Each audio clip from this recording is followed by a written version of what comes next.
The following program was produced by an independent community producer. The opinions expressed do not necessarily reflect those of the ECAT staff or board of directors. There's a girl, she's a star, she's got style, Steffi Star, you see her face around the town, she's popular, Steffi Star. Hi, everybody out there in podcast land. I'm Stephanie Weinstein. And I'm Meredith Keach. And we have a very famous guest on today. Wicked. We're so excited. Baltazar. Not so famous anymore. Famous. Well, in our world, you're famous. You are very famous. You will always be famous. Yeah. You know, I had a good run right there, and I'm blessed that people still remember. And, they, you know, it makes me feel old at times, but it also it makes me feel nostalgic. That was the 90s, early 2000s. It was a great time with music and hip hop, and everybody there. Look, adulting now. I know. Now tell the audience what radio station you were on. I was on Jammin' 94.5 in the morning. So Baltazar cool. and Pebbles back in the day. Yeah. And Baltazar and Pebbles, you guys remember that? Yeah, it was a great run. Like I said, hip hop was right in infancy, and it took off. And you know, now we reflect back with all the P Diddy stuff. I was like, what was P Diddy doing all that time? You know, hip hop was so new in Boston, and it took off. It was like the new flavor of the restaurant that didn't have pizza, and all of a sudden we're doing pizza, and everybody loved it. Oh. You know. I remember when you came. It was big stuff. You came from California with your blonde bombshell wife. Yep. And moved to Easton, and it was like we had someone famous here. Well, Right. that was 2013. We came back. That was It's incredible. you don't understand when what happened, and I won't really get into it, but radio is a very difficult and cold business. I was about to re-sign at Jammin'. This is 2001, right after 9/11. And all of a sudden, they pulled the offer off the table, and they sent me off to New York. And it was like, when you get that feeling of your blood rushing through your body, it was like this warm, crazy, like, what just happened? I thought we had it made here in Boston. I was going to like retire and just grow old. We were just killing it in ratings and everything. But in radio, it doesn't really matter what you're doing. It's a lot behind the scenes politics that I wasn't aware of that was going on. So all of a sudden they shipped me off to New York, and every day when I was in New York, I was trying to get back here, like calling radio stations up. For some reason, I didn't fit the mold of this station or that station. Had a couple close calls and coming back. And then in 2013, they aired Hot 96.9. That radio station popped up, and they had the idea of bringing us back together. Again, it was a short-lived run, but I told my wife Sarah, who's a California, like the platinum blonde. Yeah, she's can't gorgeous. stand- you know, So she gorgeous. we had, it was early in our marriage, and she just wanted to be a mom. And I said, let's do that. Let's get a house, and you can just stay home and watch the kids and things like that. That was like my little plea bargain with her, little negotiation to get back to Boston. Left out the cold, left out the snow, and all that. Minor details. I just figured you get used to it like I did. I'm a California kid too. But next thing you know, I said the worst thing that could happen, because I knew how radio is so cutthroat. I said the worst thing that could happen, I could just do my wedding business, because in California I had started that in 2008 when the economy crashed. You know, funerals and weddings and deaths always happen, right? So Yep. I figured that would be my plan B. And that's exactly what happened. A year into it, things weren't working out, clicking with the show there. And, again, everybody growing up in the 90s, 2000s is now getting married. They want Baltazar there. Yeah. And here I am. So, Yeah. and Yeah. then just, That's a roller coaster. yeah, I'm lucky because it was like almost like I had foreshadowed it. I really had predicted this was going to happen and had that plan. You were ready. Yeah, I was. You have to be ready these days, right? So it was, again, a blessing that it clicked and worked like I planned it. It's incredible. Right, because any time on Facebook when anybody says, does anyone have a DJ? Oh, it's Anyone like know? Everyone. everybody Every just single says person. Baltazar, Baltazar, Baltazar. Baltazar, Yeah. Baltazar, Baltazar, Baltazar. Yeah. Say that 10 times fast. Well, you have great energy. yes. I mean, appreciate that. yeah, Yes. you really do. And obviously the tunes you spin are great, but and I know this was so small scale, but we were grateful that you came. We did our lacrosse banquet, and that was a non-negotiable for me in planning the event with the group. I said we have to have him because you subtly behind the scenes run the whole event. And I don't think people realize that what you're doing is keeping the cadence of the event, and you have a list, you know how things are going, and it's masterful. I appreciate that. People don't really get it. They don't. And sometimes they undervalue DJ, and they think, and people just don't have the knowledge of what happens when you're producing a show or an event. Yeah. There's a lot of planning. Yeah, I bet. You have to look ahead and say what's the age group's going to be. And the good DJs, the good presenters and performers, what they do is try to find out more about, hey, what does she do? Especially at weddings where when we bring it, you see a lot of weddings where now the bride's going to have a dance with their dad. I try to get not only their names, I get to find out when the daughter was growing up, what did dad do? Like a fun memory. Oh, yeah. Like we had just had a one over the weekend where the wedding was a dad. And he's up there in age and it was a little disabled. And she said that this is a song that was playing when daddy got home. He would take me, in the kitchen and we would do this little dance in the kitchen. This is like a 7-8-year-old daughter remembering way back then. Wow. And to relive that moment, it just brought the tears out, right? I'm getting emotional right now thinking about that. Yeah. Things like that, you create moments by interviewing, by talking, by getting to know who you're there, and not just take things for granted, like, oh, you're just going to show up and play a song and that's it, Yes. Right. I think there's more to it. I think coming from the radio side of it, I was able to touch hearts in the morning, hot buttons, or whatever the emotion was. And you learn from that, and you execute it in these events too.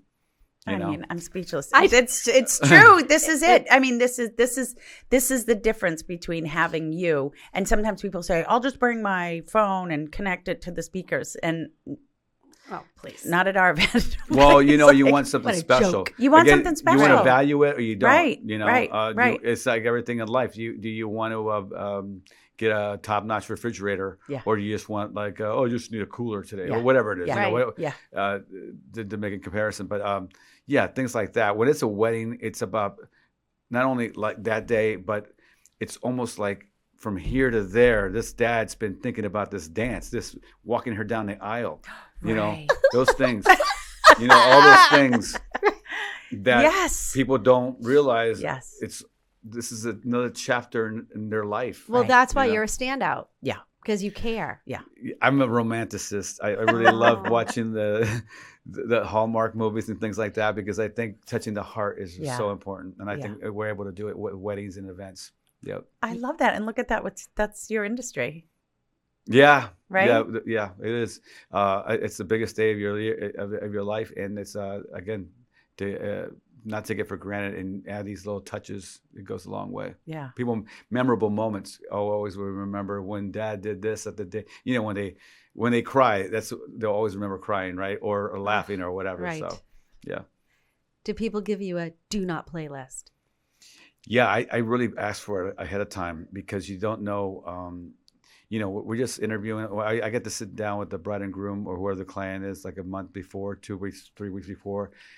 And I want to get to know everything about your taste and what song turns you off. Or is there a song that might bring back a bad memory of an ex or things like that, I thought about that. And then the great thing about music is because we have this era, this moment where back in our heyday in high school, college, that was my jam, Yeah, when you find that jam that brings back all those moments at the karaoke bar or getting trash at this dive bar, all of a sudden you reliving the kid's childhood, that person's childhood, and the energy. Do you see that in the energy in the room? Like you as master there, you see it and you Well, sometimes I wonder, especially the last month, we've had songs where it was this weird song that didn't stand. It's kind of stood out because it was so different from the typical hip hop and dance tracks. It was this weird song. Like over the weekend, it was Paul Simon You can call me Al. Oh, yeah. And I'm like, these guys are like way too young for that. But again, it was a song that the dad played, the mom played growing up. Right. And they remember dancing to it. And all of a sudden we're playing that and they're doing the same thing they did 25, 20, whatever years ago. That's the song. That's that out of the blue, it creates that energy, right? So yeah, it's great. And then, you know, and you get the people who have like their college cliques there, and you go back to 2005 and you play Sexy Back, or you play LMFAO Party Rock. You know, I get to find out what is that heyday? What was your the high school graduation date? What was the high school or the college graduation date? Because those dates are still in their head, and everybody thinks, even us older folks. I'm talking about myself. Not you, ladies. Thank you for even people go back and remember. Oh my God. I remember when we played Bon Jovi, "Living on a Prayer" back in '89. You know what I'm saying? That heyday, Yes. whatever time frame, it takes you back to that time, and it's an incredible feeling. Now I want to hear DeBarge. Oh, who's Johnny? I used to love that song. What was the other one? The Barge Family was right there with the Jacksons. I know. Really? Yeah. Love Me in a Special Way. In a special way. Oh, that must have been album That's cut. DeBarge. That's DeBarge? Yeah. Now, weddings those are the biggest things you do? Like that's the hit in your industry, or are there It other? seems to be areas? right up my, Wheelhouse. because most people talk about weddings when I'm talking about that. I've tried to do corporate things like that, but They're boring. What about bat mitzvahs? But yeah, bar mitzvahs too. I've done a few, and again, the word just trickles out, because I've tried to, you know, if you look at me, I'm like, oh my God, there's a guy that looks like Dad out there DJing. But you know, it's like I just try to be a kid and relive that moment with them, and just keep it. I think if you're hip, you're hip. That's it. I remember going to some bar mitzvahs. Do you have dancers or no? We try to. We ask about that. Some kids don't want that. They just want to chant. Kids are not dancers. They just chant to the songs. You know, we did the Pumpkin. We did Alex's, and the whole family. We've done every single party for them for years. And at that one, he wanted to hear "Carnival" by Kanye West.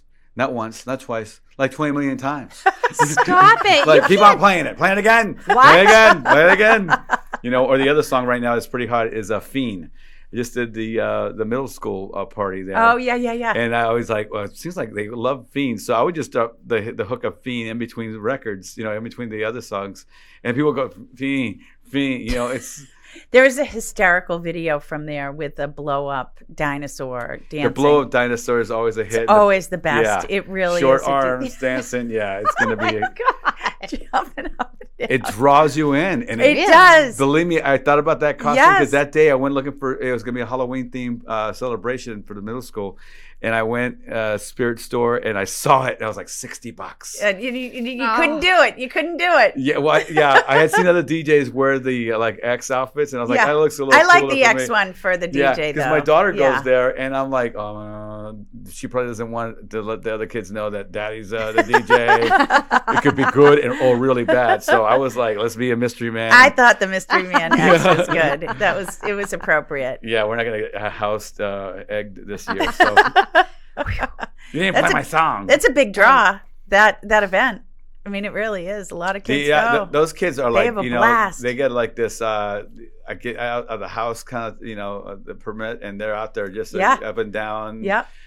Sugar or no sugar, they're high as hell. Yes. That's crazy, you know, the energy. Yes. So, yeah, it's always great. Different world for kids today, definitely. Well, if I get married again, I'm hiring you. Let's just do a party. Let's do you guys were talking about real. You could tie in an open house to the DJ thing. You know, when I was doing that was the thing when I was doing real estate for a quick second and during COVID, and the year after that, it was like, who's in the house with Baltazar? So it could be a little real estate tie-in. I like it. Well, yeah, because Meredith and I, we were talking to you off air that we have listings coming on next door to each other. Yeah. So we might do a giant event. Mm-hmm. It does. You know, is there a marriage there? Does it complement each other? I don't know, because most people open houses and things like that. Some of them are just like curiosity, right? They're like, I'm bored. Let's go look at houses. We like those type of people though, because they have big mouths and they tell people. Right. And if it's a good property or good neighborhood, they share it. Neighbors, I love when neighbors come. And the other thing is sometimes people don't even know they're looking for a house when they come walk into the open house. Yeah. And they're like, wait a minute. I want this. You get the scratch. You got to scratch that scratch, right? So all of a sudden they're like, well, in 2 or 3 years. Yeah. And there's always like someone with a gas pedal. Oh, no, I want it faster than that. Yes. So, right. So it's always. Wait, are we not cool? Meredith and I are wearing our headphones, and Baltazar is not. Well, I don't have hair today that I wanted to not. Yeah, but we don't. We just don't look cool. No, you're fine. Everything's great. It's definitely cooler with headphones around you. Right. Can you still hear? I can hear you guys as a conversation. Oh my! Yeah, I don't know. We just like to hear it really loud. You asked. I think it was a question you guys sent me off on a text. Why do DJs wear headphones? Because we want to hear the music. You want to hear the music and the cue points and things like that. And there's a little button to hit where you can hear the music where nobody else hears it. So you put this on. Oh. What do you mean? What's Wait, a do you cue still point? scratch the records? You could do a little scratch. Yeah, you could do a little backspin, whatever. Yeah, but you don't need the headphones for that. Oh. Wait, so we don't get it. Yeah, I don't get it. Yeah, right now, if you take your headphones off, you will be magically be able to hear yourself. Oh, right. You don't need it. Oh, yeah, you're right. What do we have the headphones for, Adam? Because you guys wanted to have them. I love the headphones. But it's so much cooler with the headphones. It is, but now like the DJs are like in the earbuds. They're like really into tiny things. You don't need the big WKRP. Well, what I like about the headphones is when I put them on, I can't hear anything else in the world. I can just hear our conversation. Right. And that's the magic for me. That's it just you. is. Yeah. Like, that's it. I like it. I like not hearing anything else, any background. Somebody's talking, I can only hear our conversation. So it works for me. You know what? If you don't feel cool, don't wear them.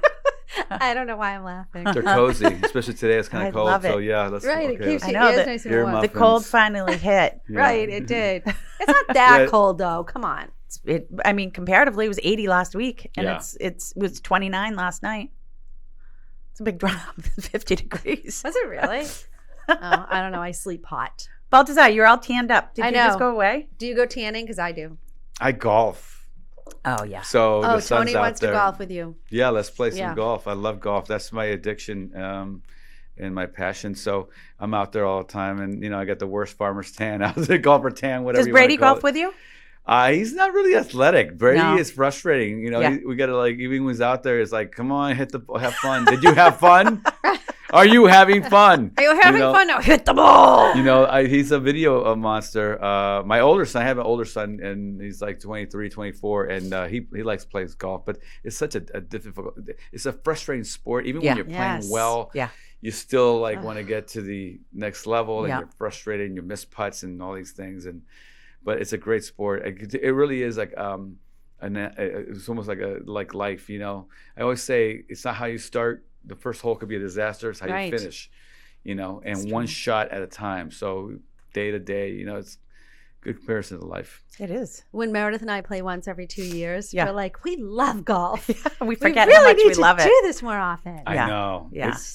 Because golf, for some reason, it's like crack. It's like you'll have like a bad hole, and all of a sudden you'll have that, oh my God, I hit it in the hole. I feel great. And you want to relive that moment over and over. So it's like, well, and I think too, now I want to play golf. It's the overall experience, right? You Right. come off the golf course and you just feel good. You've gotten some exercise. You've been outside. You've got some competition, whether with yourself or somebody else. It just feels good. Yeah, and really 9 out of 10 times you'll run into. I love going just to play and like getting matched up with other people because you never know who you're gonna run into. Oh yeah. And it's a small world. So you go by yourself and just jump on a foursome? At times, yeah. Nice. You just want to go play. I don't like. I would never do that. You wouldn't? No. Yeah, it works out. Well, I'm not good enough to do that. When you have like the golf theme, right, everybody relates to you. And the worst, suppose you're like two different bipolar, different sides of the world, you still have the same goal: get the ball in the hole. And right. Yes. Right. That kind of like brings you back together, and you can find a common bond. Which is, that's what I love about golf is that you could be playing with somebody who's opposite of what your beliefs are. Yeah. And again, it brings you together, and maybe you can find some, a little puzzle there where you could okay, he's not going to be my best friend, but we could still make this happen. Have a good day together. Yeah, so. That's well, nice. My brother-in-law just started Bentley College and have a women's golf team. So he approached them because he's a big golfer like you, and he started a women's golf team. Oh, great. He said business and golf goes together. Why don't the women have a golf team here? Yeah. So he's the head coach. He loves it. It's brilliant. One girl's, Coach, I just broke up with my boyfriend. I'm beside myself. He's like, let me tell you something. You're better off. There you go. Yeah. So they tell him all their problems. He loves it. Yeah. I don't know how they're doing. I have to check in with him. But again, it's very frustrating. It's not made for everybody. Yeah. And it's hard to hit the ball, believe it or not. It's just sitting I there and know. the ball goes. The dimples are what steers the ball. And the dimples sometimes go veer right, veer left, and you're having a bad day. Where do you usually golf? golf? Oh. I belong with K Club of Sharon, which is okay. out in Walpole area of Sharon, right on the edge right there. So I play there a lot. Nice. But I go to Plymouth, Easton Country Club also. Nice. They're going to be gone, I guess. That's the word. Was that Eastern Country Club? Yeah, I guess they sold. I don't know what's going on with that because I think I live right next to that area. They're only like half a mile away. I think it's a very environmental, very sensitive area. It's going to be hard for them to build there. It's a lot of marsh, so I don't know if they get clearance. So I think that's the one little hiccup that could happen. Oh. But everybody, these things to work themselves out in real estate, and money talks. Yeah. So. It'd be nice. Sad because it's a great track, and it's great. Those guys are awesome over there. It'd be good if some's left behind, because you have the 9 holes at Pine Oaks. So if they were able to leave 9, and you could have 18 still in Easton. Yeah, but properties, we had golf country disappear within the last 2 years because of that. The properties through the roof right now, so I don't blame them for selling. No, I don't blame them either. And we have a shortage of housing. Yeah. Yeah. Yeah, what are you going to do? It's fine. Yeah. Well, you'll play at Thorny Lee. Thorny Lee, yeah. I have never played at Thorny Lee. Are you serious? Yeah, everybody said, "Oh, we got to get you out here." Nobody Tony just said today, tell Baltazar I'm getting a foursome together, and he's Let's coming go. to Thorny Lee, Let's go. baby. I don't care how cold it is. I know we're at the Neither end of does the he. season right now, but I get the earmuffs out and get the. Let's go. I'm wearing long johns today. It's cozy. I love it. Are you? Yeah. Well, you're a California guy. That's why. I just find it's a way to go. Why even like mess around with the cold? Yeah, I'm with you. Put a sweater on. Yeah. Yeah. My contractors at the house today, they didn't prepare for it, and they have T-shirts on, and they had to keep going out to their truck, and they were like, "Oh my God, it's freezing." Why don't you have heat on? Well, they're in and out with the windows wide open. Oh. Bob's putting a window in, so. Oh. Yeah. So no. You're almost done with that. Yeah, we're like the final pieces. It's very exciting. We did a renovation. Should you have Baltazar for the grand opening? Yes. So we can come look. I don't know if I fit that, but it's always nice to be invited wherever Meredith.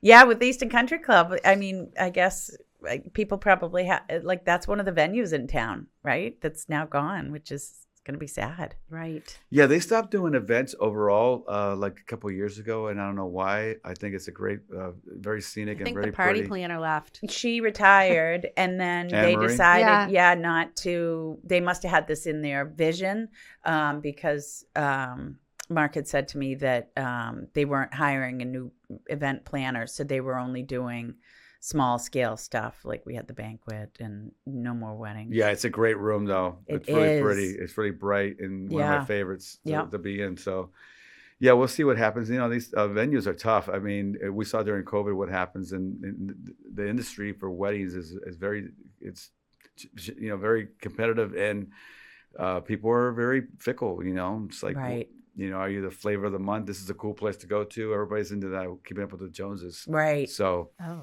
you want to be unique on your wedding day, and some people like this look and that look, and you got to fit in. It's tough. Do you get impacted by drama at weddings? Do I get impacted by drama? Yeah. Sometimes I have to tippy toe around it because when we meet with the clients, we find out that there could be like a divorce thing going on where there's it could be like a ticking time bomb. Right. And they don't want to walk out together.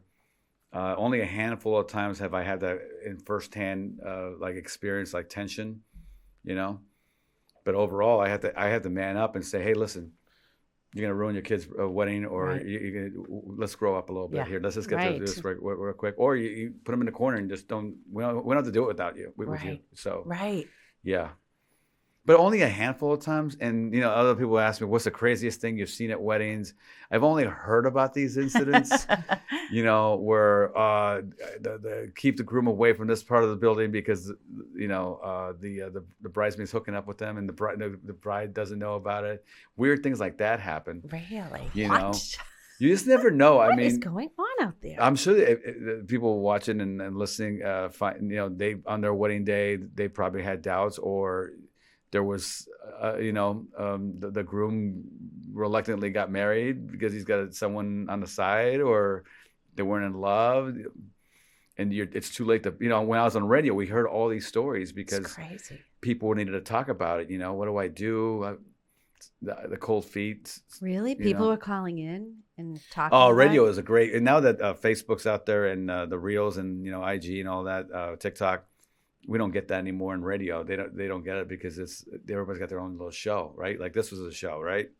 Back in the day, we would run into people and they would, can you help me with advice? And come on the air, let's talk about this. You have it's the outsource this to all the listeners to see what they think about it. Yeah, but you hear about people that knew on their wedding day that this is a bad decision, but they couldn't back out because they've already paid so much. That's terrible. How can we stop this? Let it go. It's just part of nature. Even when you know, you don't know. You just watch it go. Even when you know. Sit back and drink your coffee and say, wow, watch this one. Like I've been to some weddings where I'm like, yeah, no, that's not going to work. Yeah, and then, that happens also by meeting these clients. You can see it. It's not going to last. You get a vibe or, because, we experience life a little bit more and we kind of see this is going to be a challenge for them because he's definitely not into the wedding and she's 100% into it. This yin and yang is good, but down the road, that could be a conflict too. Or have you guys attended weddings where you suspect that one of the partners is gay? Yes. Me too. And it happened. It always comes out. Yes. See, we all have, right? I have found You're like, wait a minute. And then a couple years down the line. Because I have a staff on the team and things like that. We always do compares notes about like, so what'd you think? They came in the photo. We always, what's going on and were they fighting or whatever, little things like that. And some people do, not the stereotype or anything, but they have more of a feel, a vibe off of them, Yeah. And, you get that. But again, I've also been to the best weddings, and then later down the road, you find out that she was into girls, whatever, Yeah, that's what I mean. After. Yeah, on Facebook, you're able to retrack your steps. Right, you're like, wait a minute. Ding, ding. On Facebook, you're able to retrace the steps, and it's because the pressure of not being able to be yourself. Sometimes you have to. Because of family or whatever, you had to live a certain way, and they'd had in this second life or whatever. Right. To me, that's kind of sad too. So terrible. Yeah, but again, I don't get it. That's not my thing. And my thing is like, we're gonna have a big party tonight. Yeah. And right. Yeah. We're gonna live this like this is the best relationship ever. You know? So I recently went to a wedding and they had a band. And it was a lesbian wedding, and they were gangster. It was state cop, naval police officer. They are the coolest chicks ever. And there was tons of lesbians there and all Boston police. Like, it was so cool. The band started playing the Do Not playlist. Oh. They were playing. Why? Dude looks like a lady. Potato. They would the twist. Oh. They told the band to take a seat. The band had to take a seat, and they brought the DJ on. Oh, wow. Yeah. And honestly, we had so much more fun with the DJ than with the band. Yeah. Yeah, and I think the band was could livid. Be stodgy. But can you imagine? They're like, what are you doing? Those things like happen, the bad communication and bands.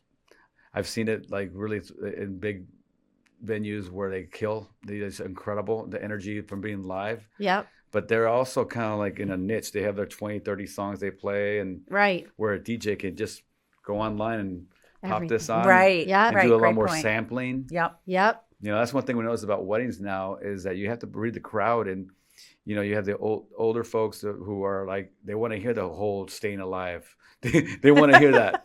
But now the 20 to 30-year-olds, their attention span's so quick that, okay, we went to the chorus of the song, staying alive. I get it. Let's move on. So they don't even want to hear the whole song. Yeah, that's like everything in life. You just click on because of this phone, this behavior of our phone, instant gratification. Right. You get bored real quick, and you have to read the crowd. You have to look at the crowd and go, people are not bobbing their heads as much as they were when 20 seconds ago. It. And again, that's why you're so successful, because you can read the crowd. Yes. You can read the room. Read the room. And if you can't read the room. That's what I said to my son. Right. And now they mock me. Yes. Read the room. Read the room, Keegan. And so that now they mock me and say that. It's like a chain link. It's like this song is going to get us here, and what's the next chain link to the next song? If I play Usher, what they're grooving into it. But what's the next level? I mean, that's the coolest part to me of what you do is when you see a DJ who like yourself, who's masterful of what they do, just bringing you come off the dance floor. It's rare if I go on the dance floor. And you feel like, oh my God, I've been out there for like 2 hours just because the DJ is able to keep everybody going to the next level and bring it down and move it up. And like, you just keep going. Meredith, I have pictures of you dancing. Yeah, but it's not often. You're not a dancer. I agreed. I do. But it's not like I'm not the person who's like, I'm the first one out there dancing. I'm the first one out there. Yeah. I love it. That's another challenge is that we get that. We get the people who are here to party, and then get the people who are like, I'm just here for the cake, and that's me. I think that's you just came up with our I like the raw bar. And exactly. And then the other thing that's the biggest challenge lately, and it's the cell phones. People are like this, God, and terrible. They're sitting, and you've got to use the right, kind of like energy to get them back on the dance floor. Bring the phones out, let's do this. It really is a little bit of a manipulation of the crowd. Sometimes you have to be reminded to put your phone away. I was at something recently and they said, put your phones away. Yeah, all the weddings now, they're like, put them away. Yeah. They can't be out during the it's ceremony, a party killer. which is so much it's a better. party killer. People get so comfortable in their little world, and they shut off from everybody.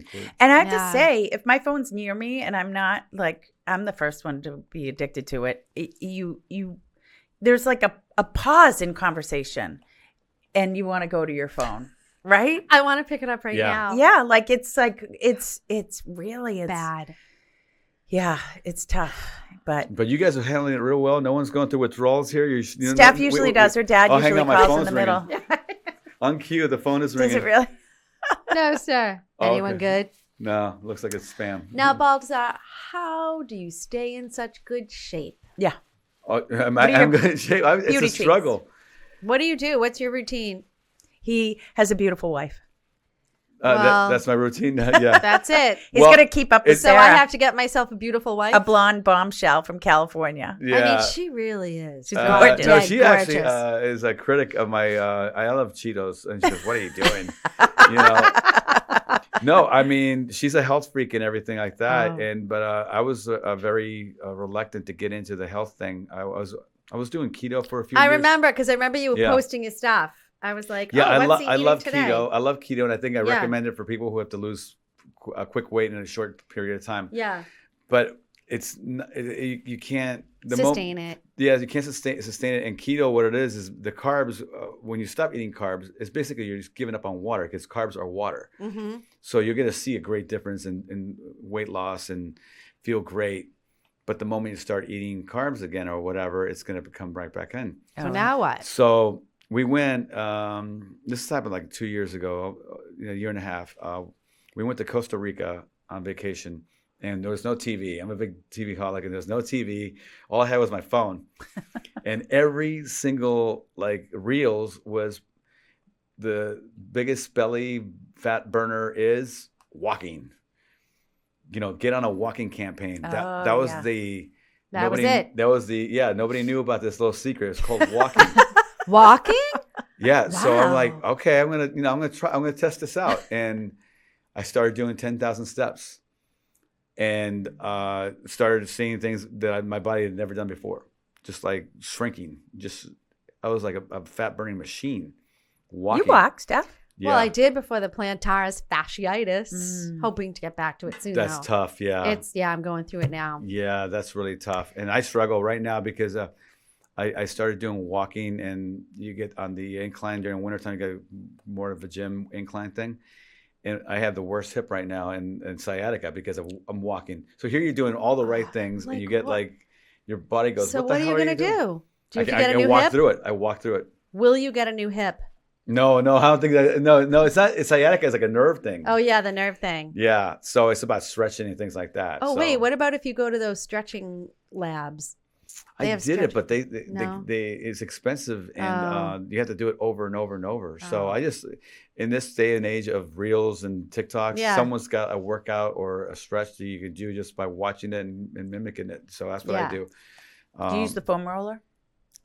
I have not gotten into the foam roller. Meredith loves the foam roller. You get the same thing, foam roller? Yeah. I mean, it's so painful, but you get off of it and you feel better. Yeah. Because it hits those points. You roll on your side, especially if it's your hip. It's probably your IT band. It is the IT band. Yeah. You need a foam roller. Sciatica, yeah. I'm going to send you one. The moment I self-massage, can you say that? Sure. It feels a whole lot better. And all of a sudden I'm walking, I was like, oh my God, I'm pain-free. Yeah. You got to do the foam roller. Yeah, foam roller. Okay. Wow. Yeah. Yeah. So walking has been So you walk on the treadmill at the gym? Only in the wintertime. No, I enjoy walking outside. Yeah, me too. I people love see me it on the so road, much. they're honking at me, and I was Beep, like, hey, beep. what's up? Right. Yeah. You should join our walking challenge. It's a Facebook group. Yeah, I was in that group. Oh, you were? Okay. I was. So. Yeah. And, Des does it. Yeah, Des does it. My neighbor does it. Yeah, I just started doing it by myself because I checking in and all that stuff. It was too much. Yeah, a little too much. But then I had won a couple of. I didn't want to win again. Sorry. Not him again. It's good to win. I won one too. It keeps I'm me like in. all or nothing. That's the scary part about me is that when I'm into something, I'm really into it. Yeah. And I just hyper focused. Yep. So. That's good though. Yeah. Yeah. I like the results of it. And how many miles is 10,000 steps? 10,000 steps is 5 miles. 5 miles. So yeah, 5. And I got an app, so it keeps you accountable. But how long does it take you to do that? Do you do 10,000 steps in the morning or it's throughout the day? A mile takes me 20 minutes. So I'll try to knock out as soon as possible. Yeah. And then what happens is when I have events and things like that, I'll naturally walk half 2 or 3 miles just by going from one part of the building to the next building. Right. And this thing tracks it, so it's great. The other thing I try to do whenever I need to, ease up on calories and things, I keep track of my calories. Yeah. There's a great apps out there that it's called Lose It. You can literally take a picture of the food, and it'll tell you how many calories are in it. So I'm doing that right now. Did you ever see the Lumen? It's advertised. Oh yeah, the Lumen. I have the Lumen. Yeah. I don't understand the Lumen. So the Lumen, it checks you're trying to get your metabolism in order. Okay. So you do like your morning breath in the morning, and you breathe in, you hold your breath for 10 seconds, and then you breathe out, and it tells you if you're waking up, it tells you if you're burning fat or carbs. Oh. So you really start to figure out what you need to eat to be in that fat burning mode in the morning. Yeah. And so your body does need carbs. So, but this thing tells me to be on low carb. So I'm low carb. Yeah. You need fat and you need a lot of protein.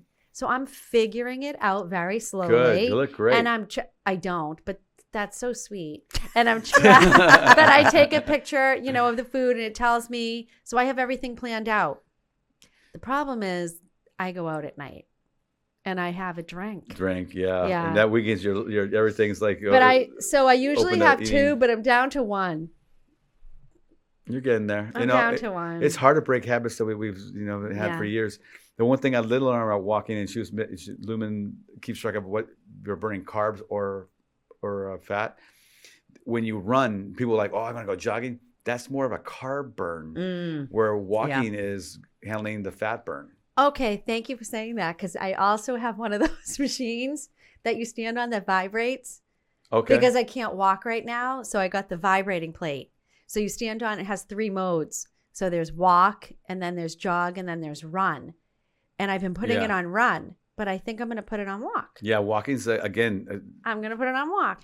I would imagine that probably does more for your muscles and that balance you. Like strength. To core, yeah. I don't know.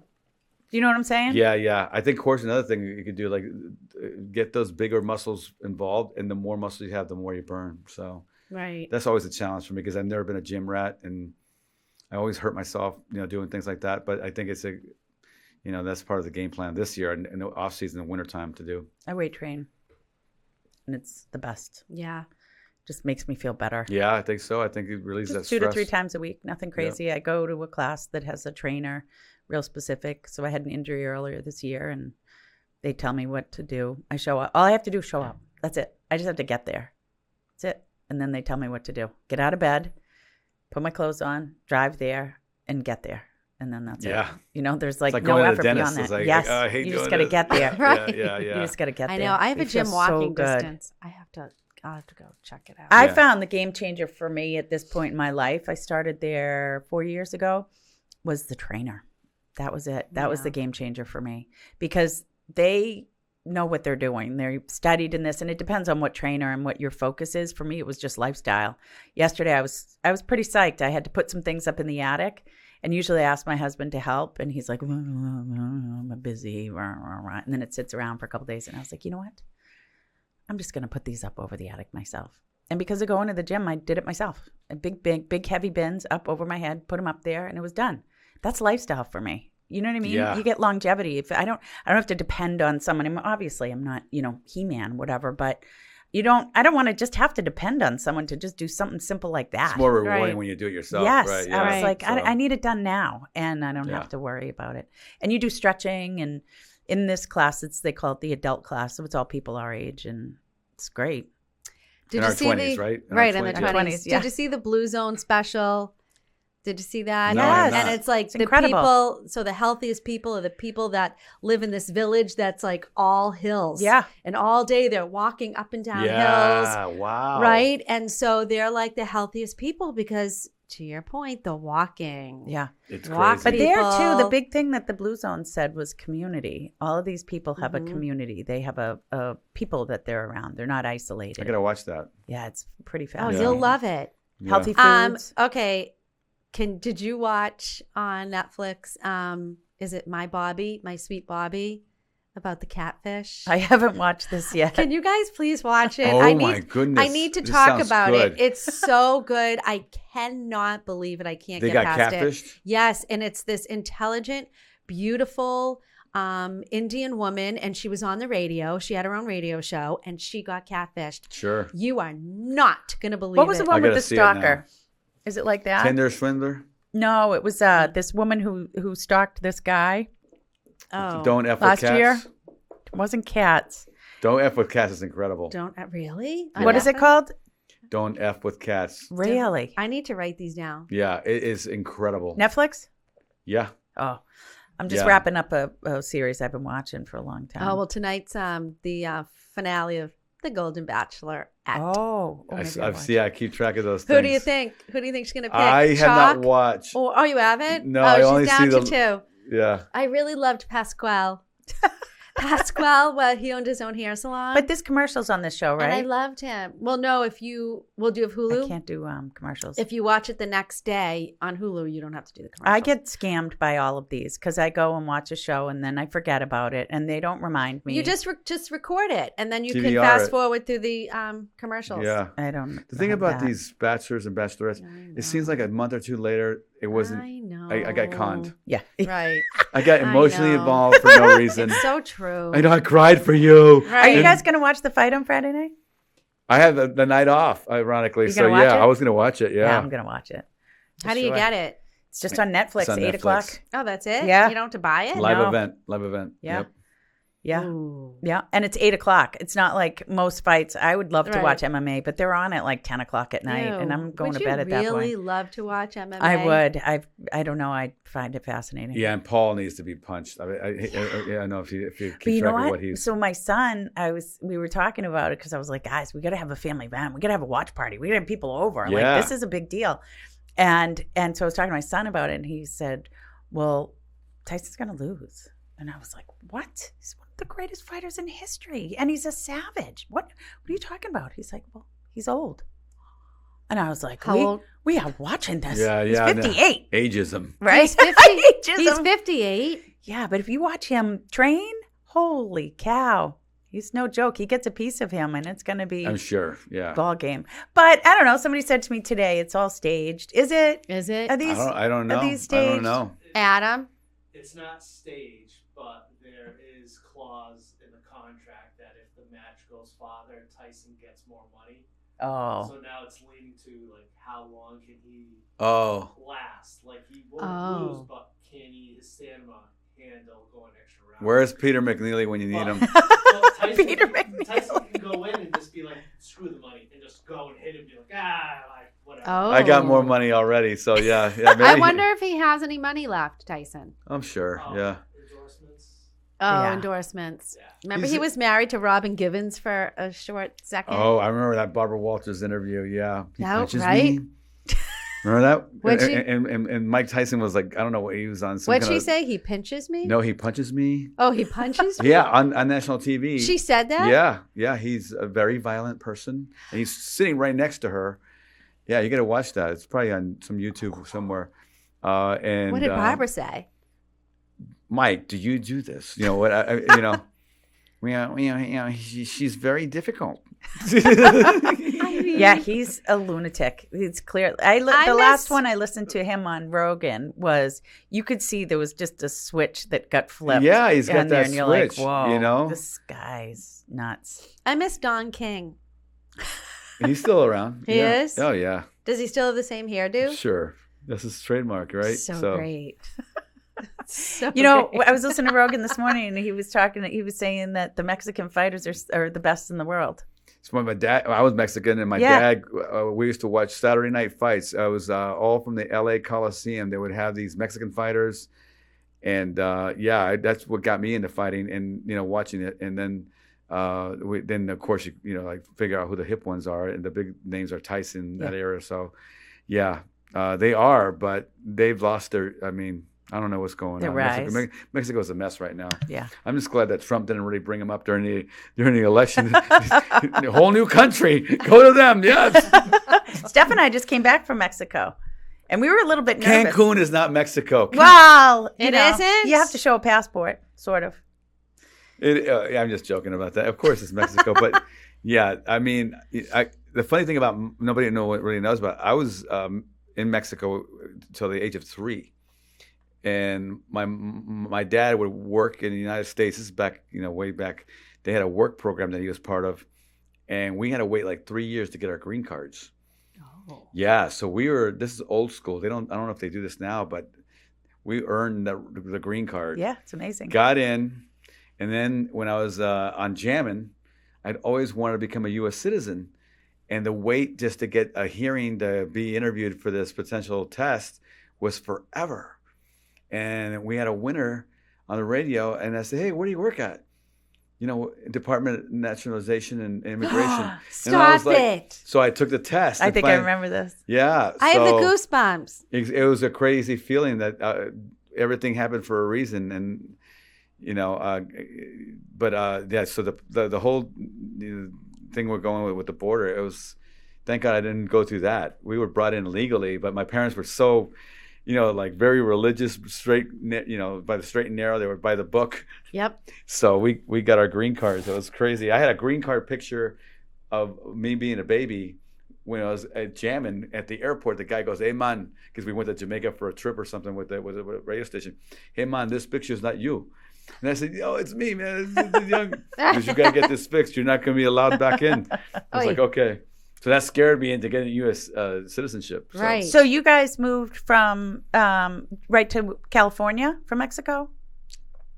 My dad was working all over. He was, he was in the field worker, and he got a job in California where, he basically ran a labor camp. He was like the supervisor, superintendent for this, and that's where we lived. And we were, I remember my first Christmas. It was like a toy by my head, and that was it. That was Christmas. Yeah. We're so broke and everything. And so I was able to experience, I was like the only Mexican kid at an all-white school. And all of a sudden the influx of migrant workers was coming in.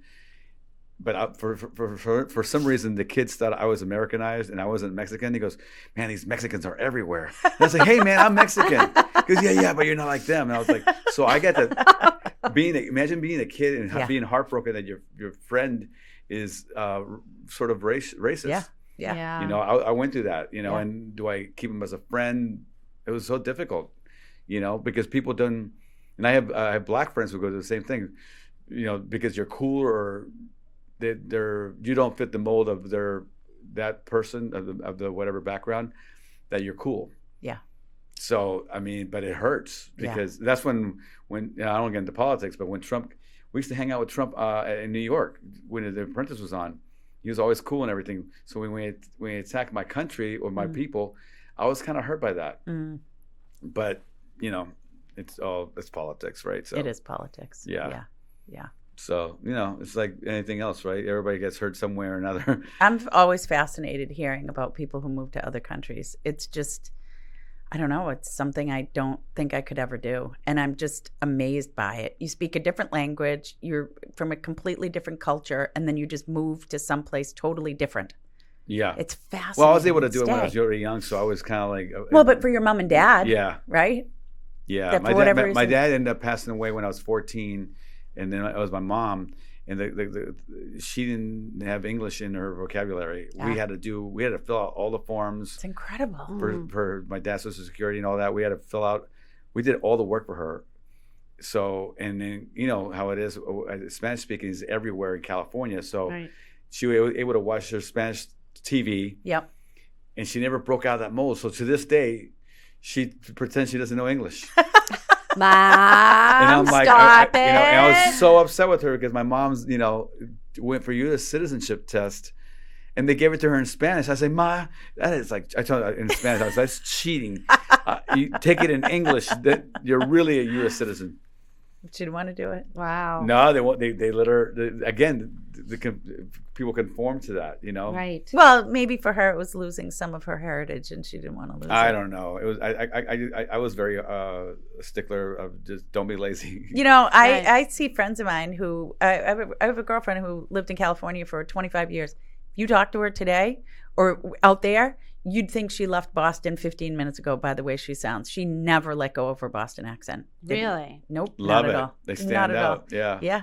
It's funny. I don't know. It's almost endearing, right? Some of those types of things. Yeah. I went to the Patriot game out in L.A. a few years back, and there was like a flock of people who were transplants because L.A. does that, right? Everybody moves out there because of work or whatever.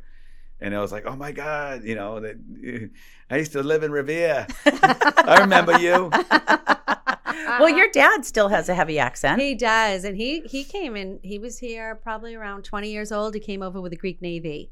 So he didn't speak any English at all. So he's been here 75 years and he hasn't let go of that Greek accent. Yeah, it's a heavy Greek accent. Yeah. Break out the baklava. I'm oh, yeah, baby. He dances. The dolma. Yeah. Oh, yeah. Have you been to Tassos at the Norwood Airport? No. What? I haven't been either. They go weekly. Sorry, I interjected to yell that here. Sounds good. You screamed in my ear. That sounds great. Yeah. Oh, you hear about the food? It's amazing. Oh yeah, and so Christina, she owns the restaurant with her family. They've been on every show. All the foodie people, they come. Anyway, she married a cousin of mine. So now she's my family. Wow. So I know. What nights do you guys go? We go Wednesday nights. Actually, we're going tonight. There's like 12 of us. We're celebrating like 3 birthdays. So good. But the food it's unbelievable. It's all homemade, made to order, gigantic portions that there's no way you can finish. And then the desserts are beyond. You have to go. Yeah. Yesterday, and it's right at Norwood Airport. So yesterday, somebody from Belichick's camp flew in. Private, and because she saw Belichick's car pick him up. So there's always athletes flying in. You'll love it. That's great. Yeah, Tassos. Right up your alley. Belichick, huh? Yeah. Yeah. Belly. How do you feel about the Patriots? Yeah, I know. I have season tickets. Yeah, it's very frustrating, but I think we see a little bit of a turn. Drake May, hopefully. What do you think about this weekend? Think they'll win? You know, I don't want to get. I've become so numb with the moment I get excited about it. Like back in the day, everything was, you know, when Brady was here, it was just like everything we did was for the Patriots. Yeah. I'm going to go to the store and I'm going to, by 10 a.m., I'm going to buy all my groceries and it's for good luck. We all had like the little ritual. Yeah. Now it's like, I'll just DVR the game, go out, pumpkin pick or whatever, you know? Right. So I become kind of like desensitized to the loss. For those who don't know, and for me, Baltazar's son's name is Brady for a reason. Yeah. Oh, right. Yeah. Yes. I didn't win. My wife caved in on that name. His name was supposed to be Blake, and there was a negotiation there. But with the Patriots right now, we're just trying to get out of this like muck of the last couple of years of the Mac Jones and the Cam Newtons, and why couldn't Belichick and these other people and higher ups that we knew Cam Newton couldn't throw a ball, but every week he was out there, and I'm like, oh my God, you know, and then. Mac Jones, same thing. He can only throw. Because I think Belichick didn't want to be wrong. There was some kind of conflict between him and Kraft. I mean, I think that I really believe that Mac Jones was picked by Kraft. They needed a little splash to get rid of Cam Newton, and a little PR move. We're going to bring this first round draft pick quarterback, and he was flawed. He had, he was what he was. He's right here. Where I think with Drake May, he's here, but his athletic ability gives you the thoughts that he could be up here, way up high. So I'm just waiting to see. But they have so many holes, and we also have like a starter kit as coaching staff. Mayo's great, but it seems like he's just a great guy on the microphone. He's delegating a lot, and he's got a rookie defensive coach. I don't know if you know, the guy who does the play calling has never done play calling in his life. Yeah, but our offensive coordinator. What? Trump just hired the commentator on Fox to be Secretary of Defense. I don't care about that. This is my team. I want somebody who knows what they're doing. He doesn't want a starter kit. The country? Who cares about the country? Right, who cares about my country? Team. Yeah, that's right. Wait, who are we playing this weekend? We're playing the Rams. Is it a home game? Yeah, it's a home game. Oh, you'll be going? Yeah, it's all about the tailgate for me now. Yeah, and the Rams are coming in to, I think it's going to be a mild Sunday. So I think the Rams, how people get cold, afraid of the cold, the Californians, the Rams would be. I don't think they're going to feel it as much as we want them to with the blizzard conditions that we usually. We need a blizzard. Do you go to the games? I haven't been the last couple of years, but usually I try to pick one away game. Oh, nice. Last year I picked the Cowboy game in Dallas. That was great. Yeah. It was great riding in the shuttle into the stadium. If you ever get a chance to go to Dallas, Texas Stadium is a great stadium to watch the game. Oh, great idea. And it's hilarious because the Cowboy girls, the women in Texas like to dress up like hoochies. I mean, they put their gear on. They look like they're pole dancing later on. Yeah, the short shorts and the little top. Oh yeah. Did you see the Netflix special on the Dallas Cowboy cheerleaders? Saw a little bit of that. Yeah, the kids. Yeah, it's kind of boring, but my daughter is into that, and my wife and I really enjoyed. Brooke really loved it. Yeah, because you saw what they go through, and it's not easy. The poor girl, I forget her name, but changed the color of her hair, did everything. She was, and then we're gonna cut you. Sorry. It's not working out. It reminds me, my niece was in a sorority for a short time. They're like, girls, she went to school in Florida, USF. Girls, just a reminder, Rush Week is coming up. Everyone, whiten your teeth. Brighten up your highlights. Yeah. I'm like, what is I go, Madison, you need to get out of there immediately. What are they doing?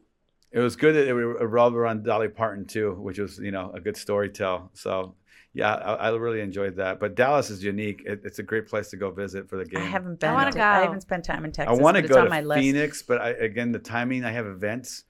I had the flights out there. You had to 6 a.m. get there at noon and sprint out to the stadium. Oh yeah, it's a long day. Yeah. Yeah. Tony wants to go to an away game somewhere too. Yeah, Tennessee would have been great last 2 weeks ago, but what about London? Yeah, I would have been great about that. But again, it's right in the middle of my peak season of events, so. Man. Yeah. Damn it. Work always gets in the way. Yeah, that's why the Phoenix game, the one against Arizona, is in December 15th. Oh. Yeah. Oh, Phoenix my God. would be better. Guys. What? It's already been an hour. Oh, my gosh. Yeah, Adam just 60 gave me. Will you come back?